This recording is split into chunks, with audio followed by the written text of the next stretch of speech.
이 아침에 하나님께서 우리에게 주시는 말씀은 누가복음 18장 15절에서부터 17절까지의 말씀입니다. 누가복음 18장 15절에서부터 17절.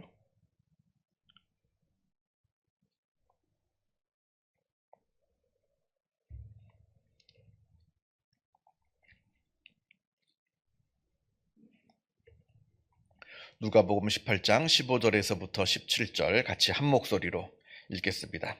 사람들이 예수께서 만져주심을 바라고 자기 어린 아기를 데리고 오매 제자들이 보고 꾸짖거늘 예수께서 그 어린 아이들을 불러 가까이 하시고 이르시되 어린 아이들이 내게 오는 것을 용납하고 금하지 말라.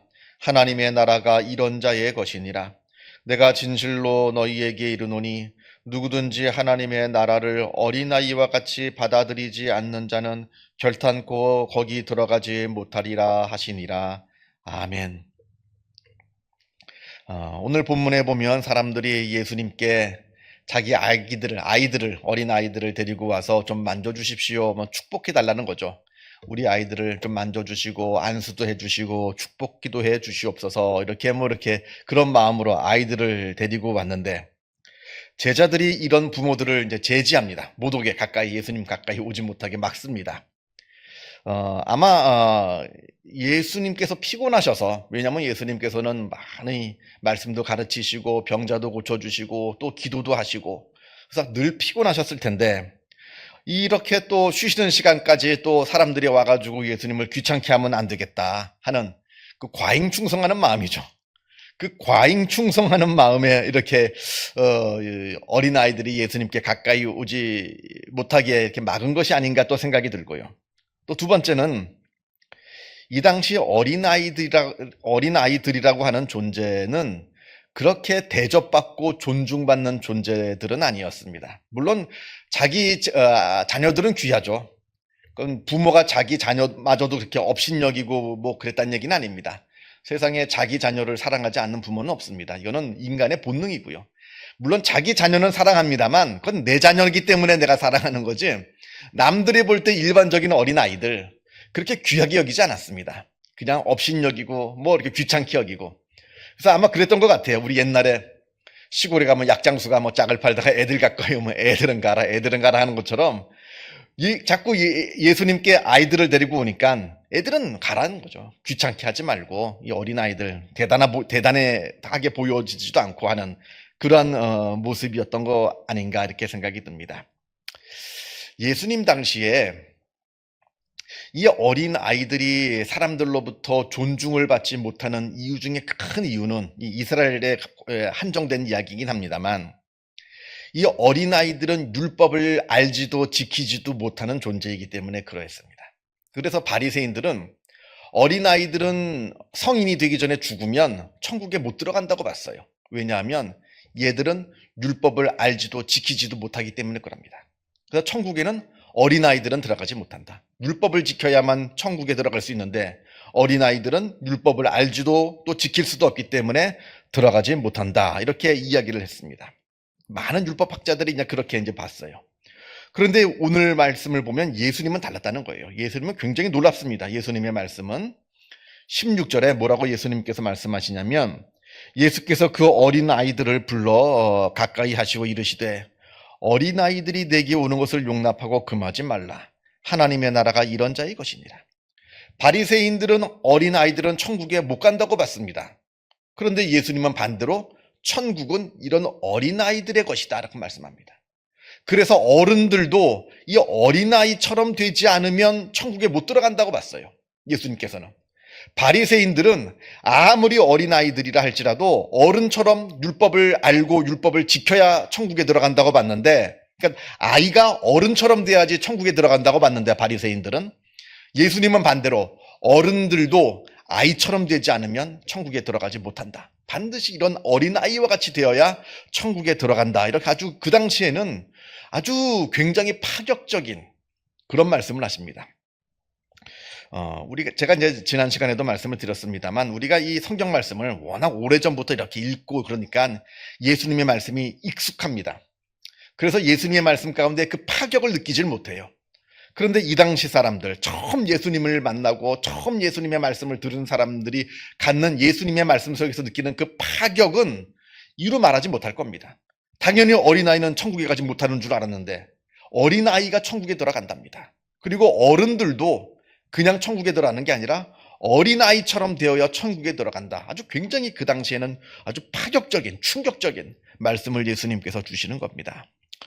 그 이유는 17절에 누구든지 하나님의 나라를 어린아이와 같이 받아들이지 않는 자는 결단코 거기 들어가지 못하리라, 이렇게 되어 있는데 어린아이들은 잘 받아들여요. 그렇죠. 우리도 어린아이들 보면 잘 받아들입니다. 좋게 얘기하면 순진하고 순수한 거고요. 나쁘게 얘기하면 잘 속아요. 그래서 이게 양면성이 있습니다. 위험하기도 해요. 그래서 어린아이들한테 늘 조심시키잖아요. 누가 과자 먹으러 가자 데려가면, 모르는 사람이 데려가면 절대 따라가지 말아라. 누가 저기 엄마 있다, 엄마한테 가자 그러면 절대 따라가지 말아라. 어린 아이들한테 낯선 사람들에 대한 경고를, 주의를 주는 게, 그게 아이들은 너무 쉽게 받아들인다는 거예요. 과자 먹으러 가자 그러면 정말 과자 사주는 줄 알고, 엄마 저기 있다, 엄마한테 가자 그러면 엄마가 정말 저기 있는 줄 알고 따라갑니다. 그게 이제 어린아이의 약점이기도 하지만 동시에 강점이에요. 받아들이는 마음이 있습니다. 그래서 스폰지처럼 쭉쭉 빨아들입니다, 아이들은. 그래서 이 아이들은 의심하지 않습니다. 정말 믿어요. 하나님이 계신 줄, 예수 그리스도에 대해서 다 잘 믿습니다. 그래서 우리가 믿음 생활을 할 때도 이런 어린아이와 같은 마음이 필요합니다.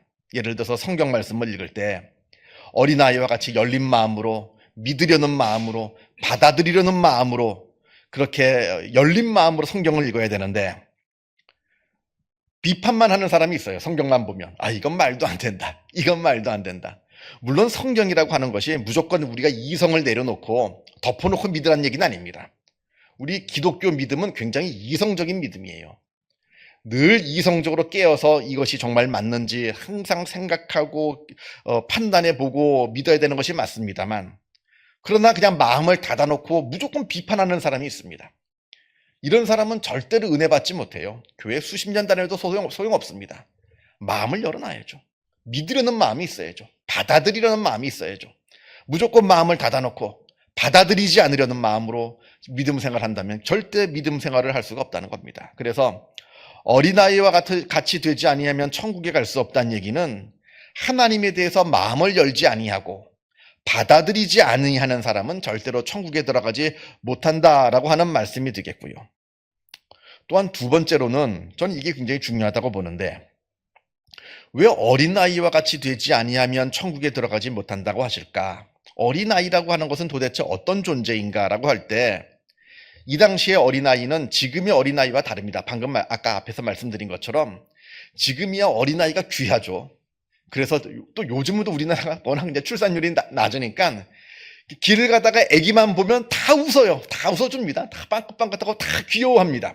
엘리베이터를 탔는데 거기에 아기 한 명이 탔다 그러면 그 엘리베이터를 타는 사람들이 다 그 아기만 쳐다보고, 지하철에 탔는데 아기가 탔다 그러면 다 온 사람이 그 아기만 바라봅니다.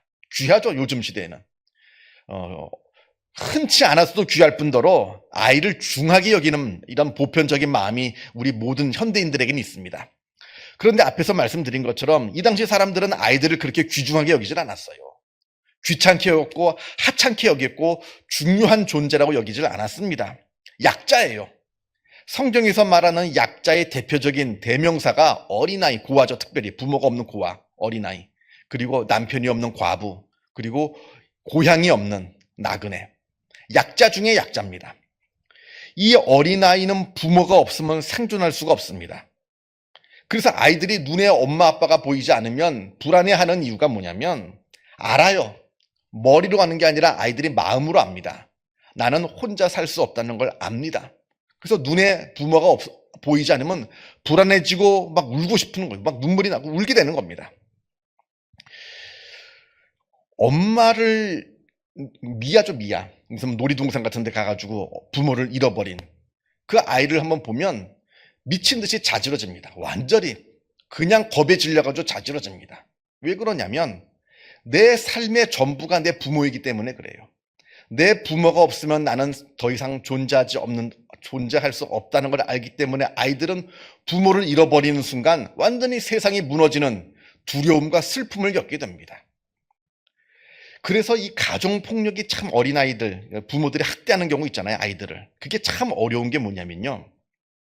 아이를 부모에서 띄워놓아야 되는데 아이는 차라리 부모한테 내가 매를 맞고 학대를 당할지언정 부모하고 떨어져 있는 것을 싫어합니다. 이게 참 놀라운 거예요. 그래서 제가 가끔 종종 하는 말이 세상에서 가장 완벽한 사랑은요, 부모가 아이한테 주는 사랑이 아닙니다. 우리가 다 부모 해봐서 알잖아요. 완벽하던가요, 우리의 사랑이? 아이가 부모를 향한 그 사랑이 가장 완벽한 사랑입니다. 물론 그 기간이 길지 않아서 그렇지만 아이는 내가 부모한테 학대를 당하고 매를 맞아도 부모를 놓을 수가 없어요. 이건 내 존재와 내 생존과 관련되어 있는 문제이기 때문에 그럽니다. 그래서 가정폭력, 특히 아이들을 학대하는 것을 해결하기가 참 어렵습니다. 그게 어린아이의 마음이에요. 우리가 하나님을 그렇게 생각하고 하나님을 그렇게 사랑하느냐 하는 거죠. 어린아이가 부모가 보이지 않으면 두려워하고 불안해하고, 어린아이가 놀이동산 같은 데 가가지고 부모를 잃어버렸으면 그 세상이 무너지는 슬픔과 두려움을 겪게 되는 그 마음, 그렇게 그 부모에 대한 그 절대적인 의존과 그 절대적인 사랑이 우리에게 있느냐는 거죠. 하나님에 대한 절대적인 의존과 하나님에 대한 절대적인 사랑이 우리한테 있느냐 하는 거죠. 이걸 지금 예수님께서 말씀하고 계시는 겁니다. 우리가 순진해져야 돼요. 순진해져야 됩니다. 어린아이처럼 하나님만 바라보고 하나님만 붙잡으려고 하는 그런 마음이 있어야 된다라고 하는 겁니다.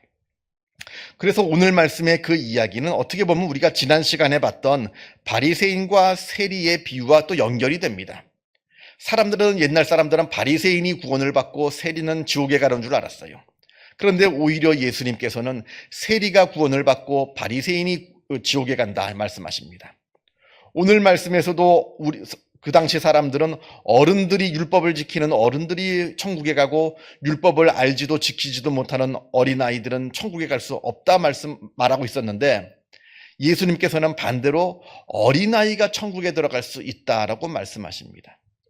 무엇을 말씀하느냐면 하나님의 절대적인 의존, 내가 행한 거룩한 행실, 율법을 지키는 어떤 나의 모습, 내가 하나님께 11조를 드리고 뭘 하고 하는 그 종교적인 행위로 구원받는 게 아니라 그냥 절대적으로 하나님만 의존하면서 하나님 나는 죄인입니다, 나를 불쌍히 여기시고 그저 용서해 주옵소서 하는 이 연약한 세리의 그 마음, 또 어린아이의 그 절대적인 부모에 대한 의존과 그 부모를 사랑하는 그 마음, 이게 바로 참된 믿음이라, 이걸 지금 예수님께서 말씀하고 계신다는 겁니다. 그래서 우리가 이제 제가 가끔 종종 말씀드리는 이야기이긴 합니다만, 우리가 믿음 생활한 지가 오래되었잖아요. 수십 년 됐습니다. 믿음 생활한 지 오래되었습니다. 내 믿음이 어떠한가 우리가 늘 되돌아봐야 되는 겁니다. 내 믿음이 혹시 습관적이고 딱딱한 바리새인의 믿음, 그런 잘못된 믿음으로 나아가고 있는 것은 아닌가? 아니면 정말로 내 믿음이 처음 믿을 때처럼 그 순수한 믿음, 어린아이와 같은 믿음, 정말로 하나님만 붙잡는 믿음, 하나님만 절대적으로 의존하고 하나님만 절대적으로 사랑하는 그 믿음으로 계속해서 지금 나아가고 있는가? 우리가 우리의 믿음을 늘 체크해보고 한번 되돌아볼 필요가 있다라고 하는 겁니다. 그러할 때 우리의 믿음이 어린아이와 같은 믿음이 되는 것이고, 그러할 때 우리의 믿음을 보고 하나님께서 칭찬하시고 또 천국으로 이끌어 주시는 복된 은혜가 있는 겁니다. 그 놀라운 은혜가 있기를 주님의 이름으로 축원합니다. 기도하겠습니다. 하늘에 계신 우리 아버지, 아버지의 이름을 거룩하게 하시며 아버지의 나라가 오게 하시며 아버지의 뜻이 하늘에서와 같이 땅에서도 이루어지게 하소서. 오늘 우리에게 일용할 양식을 주시고 우리가 우리에게 잘못한 사람을 용서하여 준 것 같이 우리 죄를 용서하여 주시고 우리를 시험에 빠지지 않게 하시고 악에서 구하소서. 나라와 권능과 영광이 영원히 아버지의 것입니다. 아멘. 자유롭게 기도하시기 바랍니다.